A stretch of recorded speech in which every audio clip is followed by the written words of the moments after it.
ঘটনাটা এরকম যে একটা মাঠের মধ্যে ২০-২৫ জন মিলে গল্পগুজব করতেছে। হঠাৎ করে গল্প করতে করতে একজন অজ্ঞান হয়ে পড়ে গেছে। যখন অজ্ঞান হয়ে পড়ে গেছে তারপরে তার সারাটা শরীর, ভূমিকম্প হলে মাটি যেমন কাঁপতে থাকে এরকম করে সারাটা শরীর কাঁপতেছিল। বেশ কিছুক্ষণ কাঁপলো। আশেপাশের লোক চিন্তা করতেছে এ নিশ্চয়ই বোধহয় কোনো অপকর্ম করছে, কোনো মনে হয় অন্যায় করছে, এই কারণে ঐশ্বরিক কোনো শক্তি তাকে অজ্ঞান করে এরকম করে শরীরের মধ্যে দেখতে পাচ্ছে না, কিন্তু যে পানিশমেন্ট দিচ্ছে, শাস্তি দিচ্ছে। তো এইরকম ১-১.৫ মিনিট হওয়ার পরে কাঁপুনি যখন বন্ধ হলো, কিছুক্ষণ পরে এদিক ওদিক থেকে পানি নিয়ে এসে তার গায়ে ছিটাই দিছে। সেই লোকটা বলতেছে কি হয়েছে স্যার, কিছুই খেয়াল নাই। আশেপাশের লোক বলতেছে না, তোমার নিশ্চয়ই কোনো খারাপ কিছু করছো, তোমাকে আর আমাদের সাথে রাখা যাবে না, তোমার বিচার করতে হবে। বিচার করার জন্য তাকে ওইখানকার যে বিচারক কমিটি ছিল মানে জোর জবরদস্তি করে টেনে হেসড়ে তাকে সেখানে নিয়ে গেছে।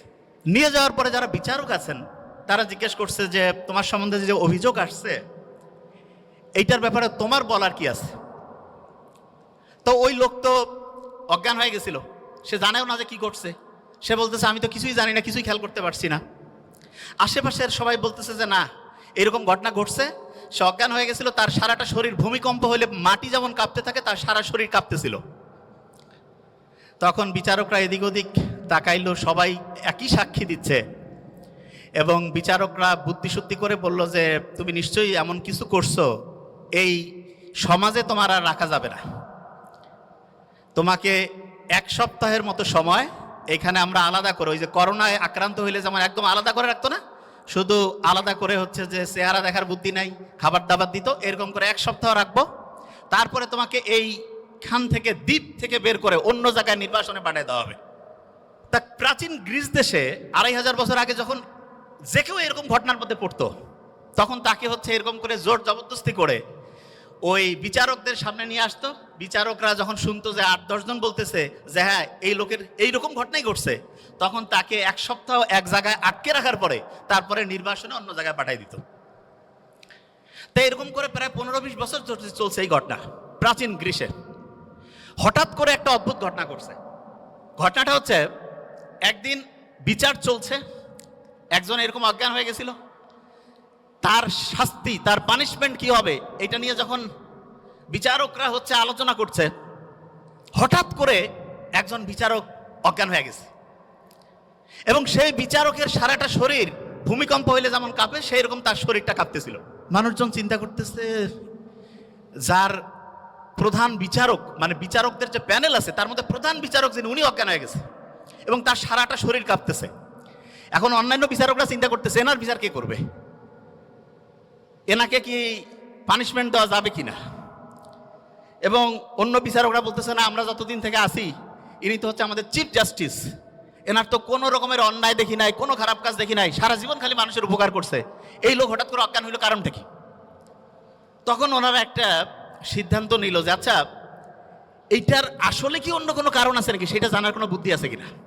তখন হঠাৎ করে একটা লোক হাত তুলছে, হাত তুলে বলতেছে যে গোটাল শরীর নিয়ে গবেষণা করে এরকম একজনের খোঁজ ওনার কাছে আছে।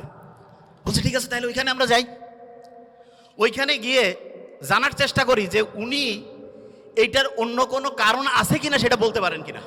একটা তদন্ত কমিটি ওই সবচাইতে জ্ঞানী লোক যিনি সারা শরীর নিয়ে গবেষণা করে ওনার কাছে চলে গেছেন, যে গোটাল ঘটনাটা সংক্ষেপে বলে দিয়েছেন। ওই জ্ঞানী লোক যার কাছে গেছে উনি আমরা যে মেডিকেল সায়েন্স পড়ি এইটার ফাউন্ডিং ফাদার, আসলে ফাউন্ডিং ফাদার বললে একটু ভুল হবে, ওনার নাম হিপোক্রেটাস। যারা ডক্টর তারা জানে যখন মেডিকেলে চান্স পায় তখন যার নামে ওত দেয় তার নাম হিপোক্রেটাস। এবং ইন্টারেস্টিং জিনিস, উনি ওনাদের ঘটনাটা শুনে বলছে যে ঠিক আছে আমাকে কয়েকটা দিন টাইম দেন, আমি এটা নিয়ে একটু গবেষণা করি, একটু ভাবনা চিন্তা করি, তারপর আপনাদের বলবো। বাস ওনারা চলে গেছে। ১.৫-২ সপ্তাহ পরে উনি ওনাদের কাছে লোক পাঠাইছে যে আমি কারণ খুঁজে পেয়েছি। সব লোক অধীর আগ্রহে অপেক্ষা করতেছে কারণটা কি। যখন হিপোক্রেটাসের 1-to-1 সামনাসামনি আসছে তখন উনি বলতেছেন যে আপনারা যে মনে করছেন যে কোনো ঐশ্বরিক শক্তি এ কোনো অপরাধ করছে, কোনো পাপ করছে, এই কারণে তাকে যে অজ্ঞান করে এরকম করে মারধর করতেছে, আপনারা দেখতে পাচ্ছেন না, ব্যাপারটা মোটাই এরকম না। তা ব্যাপারটা কি বলছে, ব্যাপারটা মাথার মধ্যে বিভিন্ন ক্রিয়া বিক্রিয়া হয়, এই ক্রিয়া বিক্রিয়া 440 হইলে যেমন ওই যে ভোল্টেজ আছে না, এমন হয়ে যায়, দেখা যাচ্ছে মেশিন টেশিন সব অকেজ হয়ে গেছে, ওর মাথা ওই সময় অকেজ হয়ে গেছে এবং এই কারণে সেন্সলেস হয়ে গেছে এবং সারাটা শরীর কাঁপতেছিল। এই কথা শোনার পরে অনেকে একটু বিশ্বাস করছে, অনেকে একটু অবিশ্বাসও করছে যে বিচারককে বাঁচানোর জন্য এরা কোনো ভিতরে ভিতরে কায়দা কানুন করছে নাকি। ওনারা ওইখান থেকে হিপোক্রেটাসের কাছ থেকে যখন ফিরে আসছে, আসার পরে ওনাদের কাছে আলাদা করে একটা লোক ওইখানে বন্দি করা ছিল, কিন্তু ওনা নির্বাসনে পাঠায়নি। কেন? কারণ হচ্ছে যে বিচারক নিজেই হচ্ছে যে অজ্ঞান হয়ে গেছে, যে আসলে কারণটা কি সেটা না জানা পর্যন্ত বের করা যাচ্ছে না। তখন করছে কি, এরা একটু রাগান্বিত হয়ে করছে যে না, নিশ্চয়ই সামথিং ইজ রং, কোথাও যেন একটা মিস্টেক হচ্ছে। কয়েকজন যে মাথা আঘাত করে দ্বিখণ্ডিত করে ফেলছে। মাথার খুলি যদি খুলে ফেলে তখন দেখা যাবে যে একটা গ্লাসের মধ্যে যদি পানি রাখি, ওর মধ্যে মাখন রাখলে যেমন হয়, গোটাল মাথাটার মধ্যে আমাদের ব্রেনটা অনেকটা মাখনের মতো। তো ওরা দেখতেছে কই কিছুই তো দেখা যায় না, কোনো ক্রিয়া বিক্রিয়া নাই, নিশ্চয়ই তাহলে ওই জ্ঞানী লোক কোনো কায়দা কানুন করে আমাদের মানে হচ্ছে যে বোকাশোকা বানাই দিচ্ছে। এরা আবার ওইখানে দৌড়েছে, যাওয়ার পরে বলছে যে কই আমরা তো কোনো ক্রিয়া বিক্রিয়া দেখতে পাচ্ছি না। উনি তখন ওনাদের বুঝাইছে যে দেখো, মাথার মধ্যে যে ক্রিয়া বিক্রিয়াটা হয়, এটা যদি লক্ষ লক্ষ কোটি কোটি ক্রিয়া বিক্রিয়া এক জায়গায় করি, একটা ছোট্ট বালুকণার সমান হবে না। বলে তাই নাকি? কয় হ্যাঁ। বলছে যে মাথার মধ্যে ক্রিয়া বিক্রিয়া হচ্ছে এবং এইটার কারণেই এই লোকটা অজ্ঞান হয়েছে। আজ থেকে 2500 বছর আগে, যখন কোনো টেকনোলজি ছিল না, কোনো পরীক্ষা নিরীক্ষা ছিল না, তখন হিপোক্রেটাস এই ঘটনাটা বলছে। এবং এখন আমরা হচ্ছে মাথাকে স্ক্যান করি। স্ক্যান করার জন্য একটা পরীক্ষার নাম আছে, আমি কিন্তু ধরবো, বি কেয়ারফুল। পরীক্ষাটার নাম হচ্ছে ইইজি। কি নাম?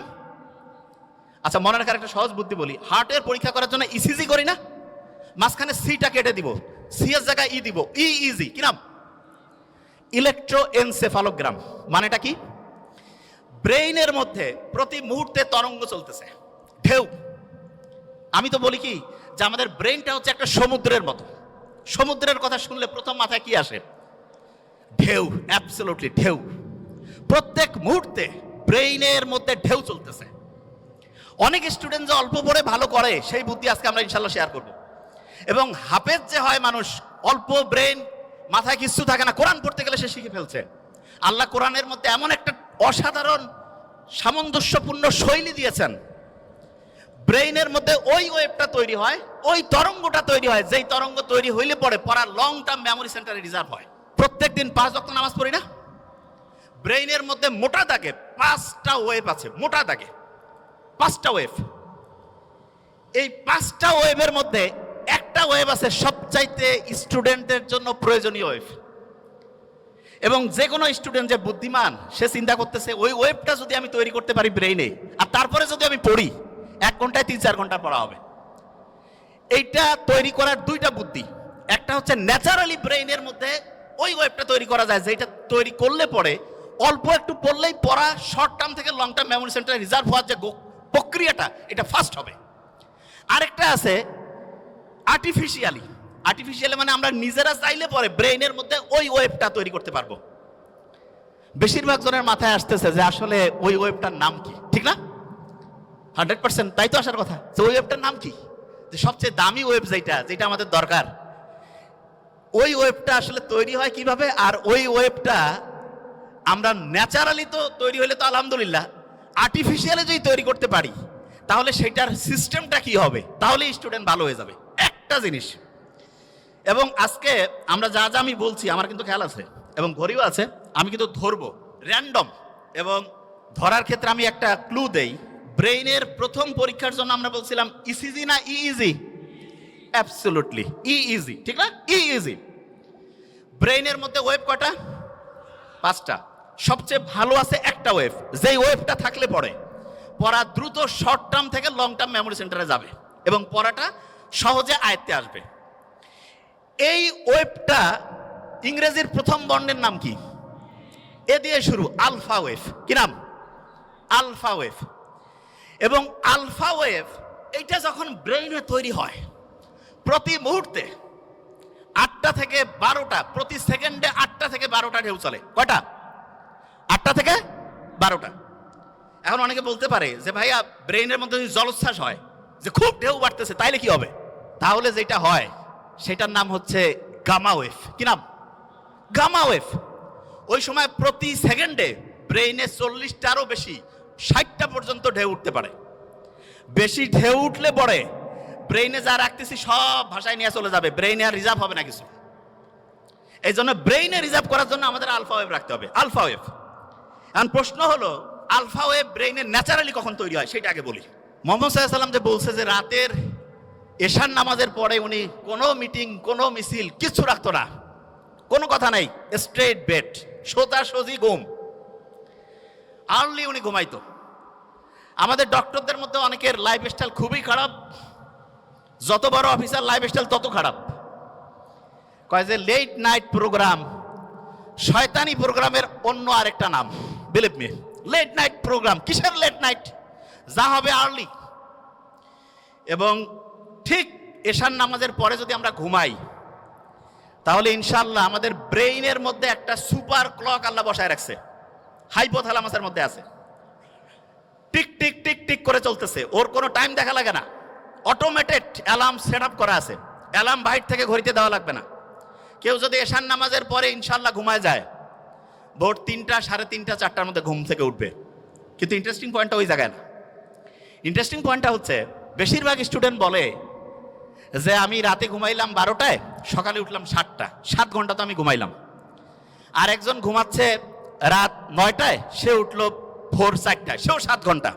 তো অনেকের মাথায় আসে যে 7 ঘন্টা ঘুমাইলে হয়েছে, কখন ঘুমাই, টাইম তো 7 ঘন্টায় হয়েছে, ব্রেন বোধহয় ঠিকভাবেই কাজ করতেছে। নো, এটা ভয়ঙ্কর একটা মিস্টেক, ভয়ঙ্কর। ব্রেনটা রিচার্জ হওয়ার জন্য সবচাইতে দামি প্রসিজার যতগুলো পদ্ধতি আল্লাহ দিয়েছে তার মধ্যে নাম্বার 1 হচ্ছে ঘুম। এখন ঘুমের মধ্যে ব্রেনটা চার্জ হয়, কিন্তু চার্জিং এর সিস্টেমের মধ্যে একটু আল্লাহ টেকনিক লাগাই দিছে। ব্রেইনের মধ্যে যে হাইপোথ্যালামাসের মধ্যে যে মাস্টার ক্লকটা আছে, সে চার্জিং সিস্টেমটা ঘন্টায় ঘন্টায় চেঞ্জ করে। মানে এটা কি, একটু এক্সাম্পল দেই। ধরা যাক কেউ রাত ঠিক 9টায় ঘুমাইছে, ব্রেন চার্জ শুরু হয়েছে, ওই সময় সে চার্জিং পয়েন্টের মধ্যে যে চার্জারটা লাগায় রাখছে সেইটার প্রতি মুহূর্তে চার্জিং ক্যাপাসিটি 100 ওয়াট। কত ওয়াট? 100। এরকম করে 7 ঘন্টায় তাহলে কত ওয়াট চার্জ হবে? 700। কেউ যখন রাত 12টায় ঘুমাইতে গেছে, 12টা থেকে 3টা, এই সময় প্রতি ঘন্টায় তার চার্জিং হবে 100 ইউনিট করে। কত? 3টার পর 4টা পর্যন্ত 50 ইউনিট করে। কত? 4টার পর ফজরের সময়, যে সময় শয়তান আসি কয় আরো ঘুমা, ওই সময় চার্জিং 20 ওয়াট। কয় ওয়াট? 20 ওয়াট। অনেক ছেলে মেয়ে আছে কয় আমি মাগরিবের সময় আমার দিন শুরু, ফজরের পরে আমার দিন হচ্ছে রাতের ঘুম শুরু। মানে রাতে সে ঘুমাইতে যায় ফজরের পরে, এবং সে বলে যে আমি 8-9 ঘন্টা ঘুমাই। আর্লি মর্নিং ফজরের নামাজের পরে ওই সময় চার্জ হচ্ছে 10 ওয়াট। কয় ওয়াট? 10 ওয়াটে সে যদি 10 ঘন্টা ঘুমায়, চার্জ কত ওয়াট হবে? আর আর্লি ঈশান নামাজের পরে 1 ঘন্টায় কত ওয়াট? 100। যে কাউকে যদি আমি বলি যে 100 টাকা একটা দিব আর একটা 100 টাকার ডলার দিব, কোনটা নিব? মূর্খ কবে ভাই আমার ডলার লাগবে, ঠিক না? তাহলে যারা বুদ্ধিমতী তারা রাতে আর্লি ঘুমাবে নাকি ফজরের সময় ঘুমাবে? আর্লি ঘুমাইলে কি ডলার পাবো না টাকা পাবো? 100 ওয়াট করে প্রতি মুহূর্তে চার্জিং হবে। এখন অনেকের মাথায় একটা প্রশ্ন আসছে যে ভাই এটা কিভাবে কাজ করে, কারণটা কি?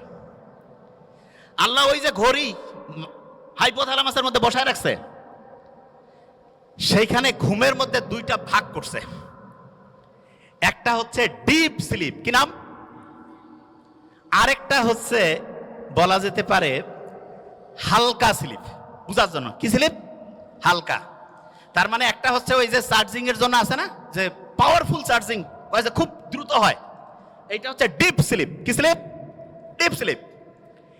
আল্লাহ এমন মেকানিজম করছে, ডিপ স্লিপটা হবে রাত 9টা 10টা থেকে শুরু করে ভোর 3টা পর্যন্ত। কয়টা? রাত 9টা 10টা থেকে ভোর 3টা। এবং ইন্টারেস্টিং পয়েন্ট, আমরা যে ঘুমাই প্রত্যেকটা ঘুমের চক্র 90 মিনিট। ফুটবল, ক্রিকেট যে আমরা খেলা দেখি, ফুটবলও দেখি, ফুটবল কতক্ষণ করে চলে একটা সেশন, একটা ম্যাচ কতক্ষণ? 90 মিনিট। এই 90 মিনিটের মধ্যে এইরকম একটা ম্যাচ হয়ে গেল, আমার ব্রেইনের মধ্যে একটা সাইকেল পূরণ হয়ে গেল। কয়টা সাইকেল? একটা। এবং প্রথম রাতে আমি যখন ঘুমাবো, প্রথম রাতে, তখন আমার ডিপ স্লিপটা বেশি হবে। কোন স্লিপ? ডিপ স্লিপ যখন বেশি হবে তখন মূলত আমার চার্জিংটা হাইয়েস্ট লেভেলে হবে। কি লেভেল হবে? হাইয়েস্ট লেভেলে। আচ্ছা, যে জায়গায় আমি ছিলাম, প্রত্যেক স্টুডেন্টের মধ্যে আমার মনে হয় প্রত্যেক স্টুডেন্টের মধ্যে যে প্রশ্নটা আসছে, আমরা তাহলে ঘুমাবো ঠিক এশার নামাজের পরে, তাহলে আমাদের ব্রেইনের চার্জিংটা হবে 100 ওয়াটের। কত ওয়াট? 100। আচ্ছা, পড়ার ক্ষেত্রে মোস্ট ইম্পর্টেন্ট, ব্রেইনে কোন ওয়েভ দরকার?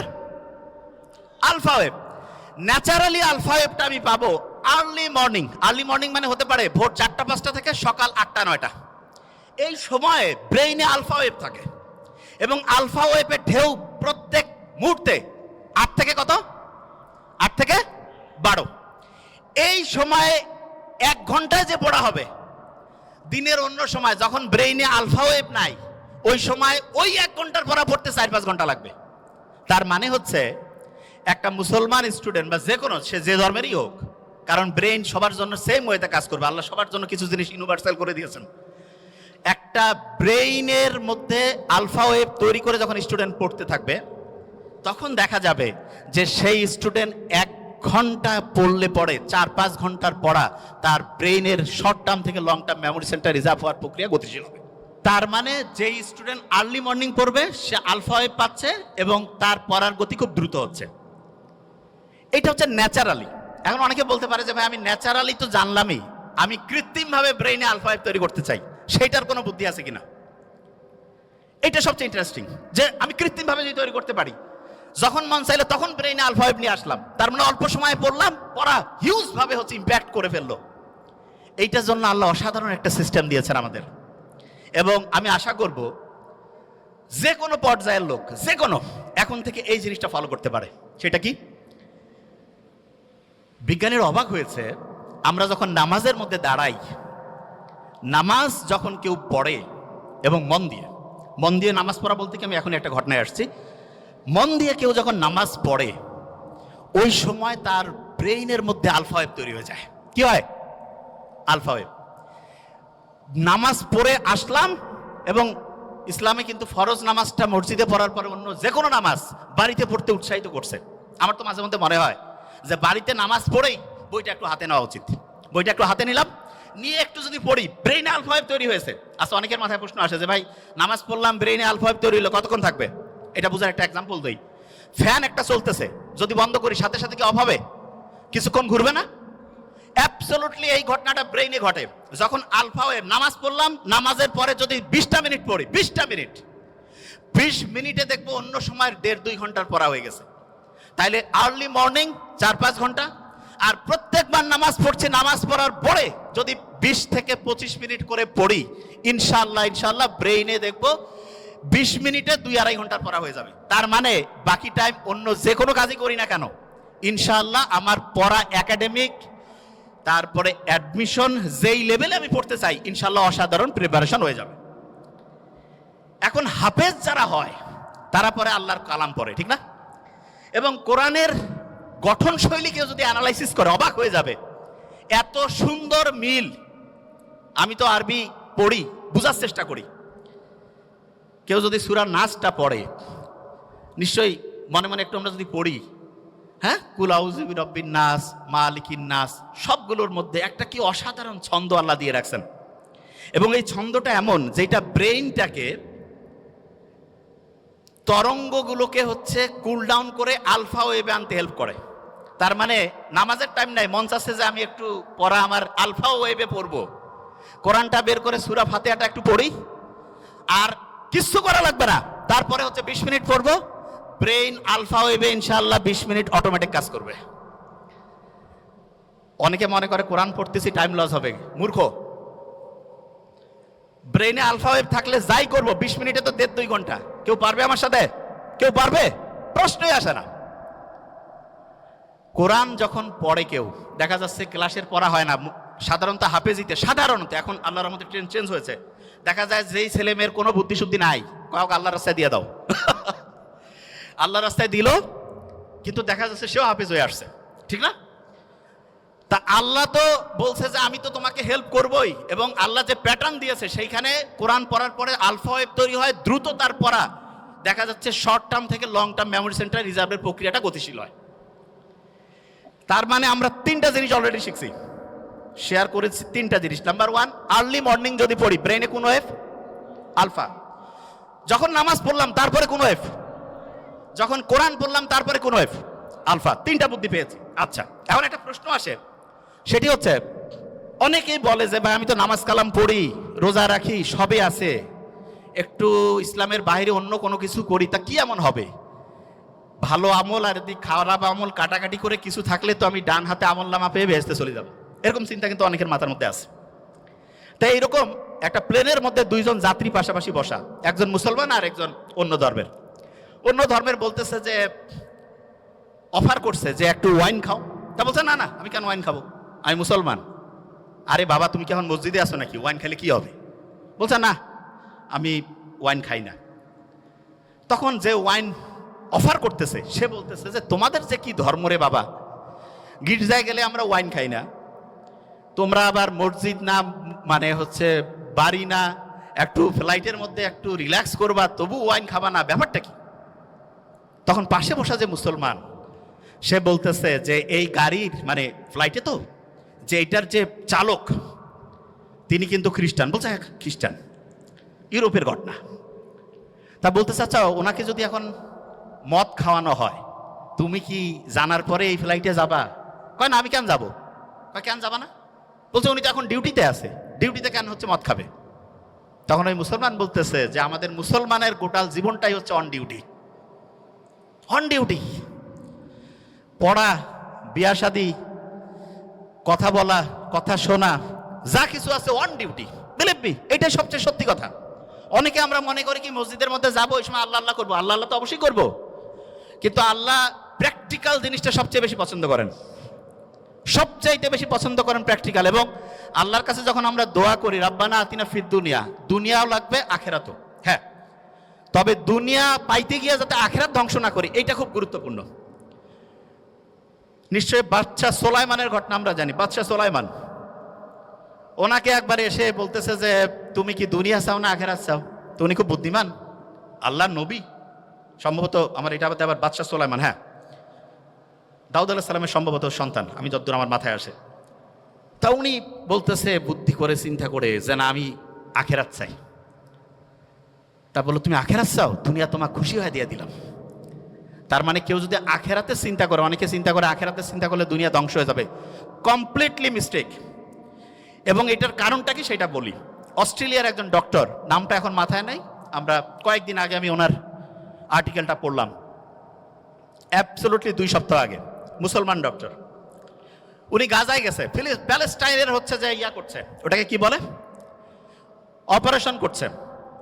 তা ইসরায়েল যে ভয়ঙ্কর ধ্বংসলীলা চালাইছে, অজ্ঞান করার যে জিনিসপত্র সেটাও নাই, অজ্ঞান করার জিনিসপত্র নাই। উনি জানে যে অজ্ঞান করার মাঝখানে হচ্ছে জিনিস শেষ হয়ে যাবে।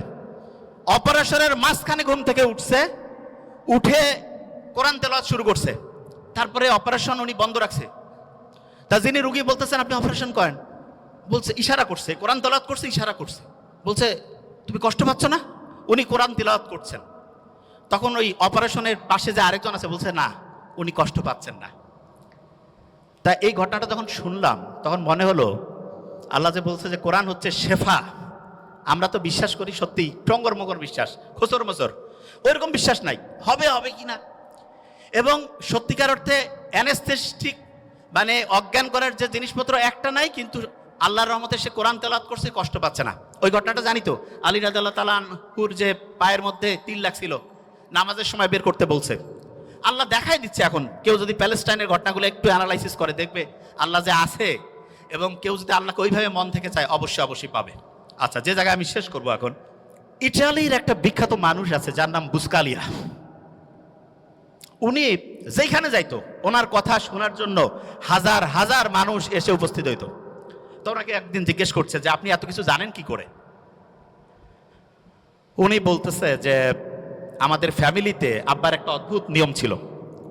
সেই নিয়মটা হচ্ছে এরকম, প্রত্যেক দিন রাতের খাবারটা আমার বাবা আমাদের সব ভাই বোনকে একসাথে নিয়ে খাইতো, এবং প্রত্যেক সন্তানকে তিনি আলাদা করে জিজ্ঞেস করতেন, what did you learn for the day?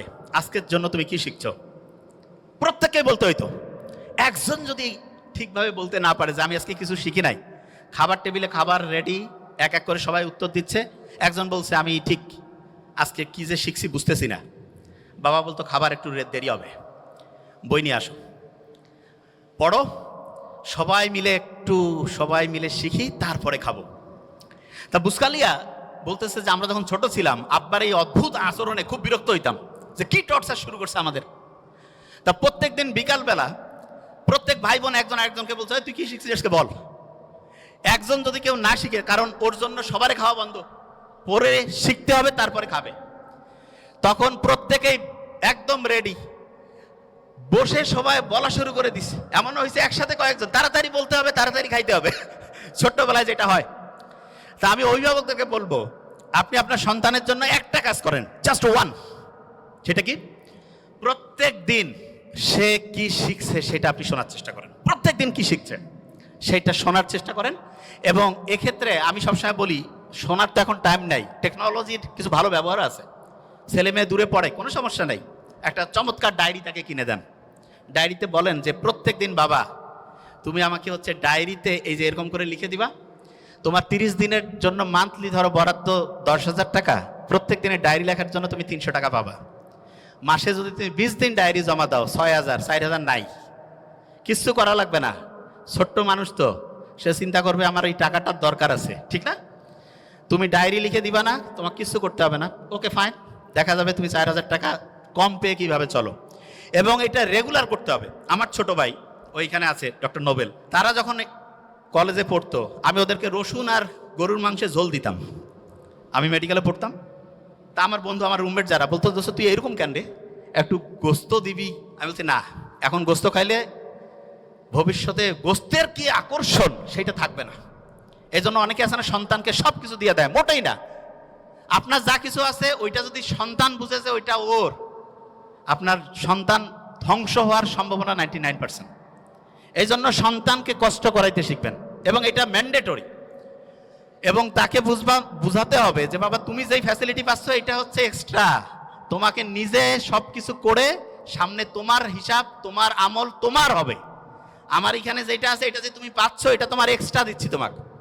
এবং সত্যিকার অর্থে সন্তানকে আমরা যেভাবে মানুষ করব সেরকম হবে। আসুন্নাহ ফাউন্ডেশন, উম্মার স্বার্থে সুন্নাহর সাথে।